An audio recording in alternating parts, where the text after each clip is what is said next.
అందరికీ నమస్కారం. తెలంగాణ భారతీయ జనతా పార్టీ అధ్యక్షునిగా ఏకగ్రీవంగా ఎన్నికైన రామచంద్రరావు నారపరాజు గారికి మనస్ఫూర్తిగా అభినందనలు, శుభాభినందనలు. ఆయనకి దక్కిన ఈ బాధ్యతలో ఆయన సక్సెస్ అవుతారని, ఎన్నో సేవా కార్యక్రమాలు ఆయన చేసి ఇంకా ఉన్నత శిఖరాలకి ఆయన ఎదగాలని చెప్పి మనస్ఫూర్తిగా కోరుకుంటున్నాము. ఈ ప్రసార మాధ్యమాల్లో, సోషల్ మీడియా ద్వారా ఆయనకి ఎందుకు పట్టం కట్టారు, ఆయన ఎందుకు అధ్యక్షం చేశారు, బీసీ నాయకుడికి ఎందుకు ఇవ్వలేదు అని చెప్పని రకరకాల విమర్శలు వస్తున్నాయి.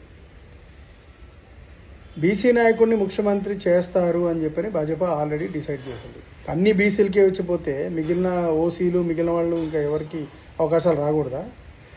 సో మాకున్న సమాచారం ప్రకారము అది పార్టీ అంతర్గత నిర్ణయం. ఇప్పుడు మీరు ఎమ్మెల్యేని కోరుకుంటారు, ముఖ్యమంత్రిని కోరుకున్నారు అంటే మీ ఇష్టం, మీరు ఓట్లేసి కోరుకోండి. బట్ అది పార్టీ అంతర్గత విషయంలో రామచంద్రరావు గారిని అధ్యక్షునిగా ఎన్నుకున్న దానికి కూడా మీరు ఇట్లా విమర్శలు చేయటం తగదు. ఎందుకంటే 50 సంవత్సరాల నుంచి ఆయన దాదాపు 50 సంవత్సరాల రాజకీయ జీవితంలో 40 సంవత్సరాలు ఆయన పోలీసు లాఠీ దెబ్బలు తిని ఆయన ఏబీవీపీ కార్యకర్తగా, ఇంకా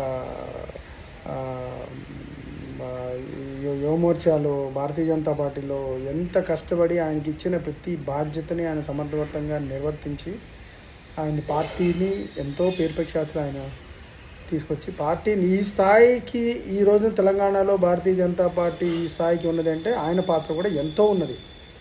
న్యాయవాదిగా ఆయన చేసిన సేవలు మీరు మల్కాజ్గిరిలో అడిగితే తెలుస్తుంది. ఆయన న్యాయవాదిగా ఆయన వృత్తి అయినప్పటికీ దాని మీద కూడా ఆయన ఏంటంటే ఆయన కరప్టెడ్ అది ఇది అంటారు. ఆయన ఏ విధంగా కరప్ట్ అండి? ఏ గవర్నమెంట్ పదవి చేసి, ఏ గవర్నమెంట్ పోస్ట్ చేసి ఆయన కరప్ట్ అయ్యాడు? న్యాయవాదిగా ఆయన ఫీజు ఆయన తీసుకుంటాడు, అది కరప్షన్ కింద ఎట్లా వస్తుంది? దీనికి కూడా విమర్శలు చేసే మనకి మార్కెట్లో ప్రబుద్ధులు వాళ్ళు తయారయ్యారు. ఆయన వృత్తి సంపాదించుకోకుండా ఆయన జీవనం ఎలా గడుస్తుంది? ఆయన రాజకీయాల్లో ఆయన రూపాయి సంపాదించింది ఏం లేదు. మీరు మల్కాజ్గిరిలో ఎవరు అడిగినా చెప్తారు. ఆయన న్యాయవాదిగా ఎంతమందికి ఎన్ని సేవలు చేశాడు అనేది మీరు అక్కడ పోతే తెలుస్తుంది. సో ఇవన్నీ ఆయన గురించి తెలియని వారికి ఈ విషయాలు అన్నీ గమనించవలసిందిగా మనస్ఫూర్తిగా కోరుకుంటూ మరొక్కసారి రామచంద్రరావు నారపరాజు గారికి ఆయనకి ఈ దక్కిన అవకాశంలో ఉత్తీర్ణుడై 2028లో తెలంగాణ రాష్ట్రంలో భారతీయ జనతా పార్టీ అధికారంలోకి వచ్చే దిశగా ఆయన కృషి చేస్తాడని చెప్పని మనస్ఫూర్తిగా కోరుకుంటూ ఆయనకి భగవంతుడు ఆయురారోగ్యాలు, ఐశ్వర్యాలు ఇవ్వాలని మనస్ఫూర్తిగా కోరుకుంటున్నాను. నమస్కారం. నా పేరు అలూరి.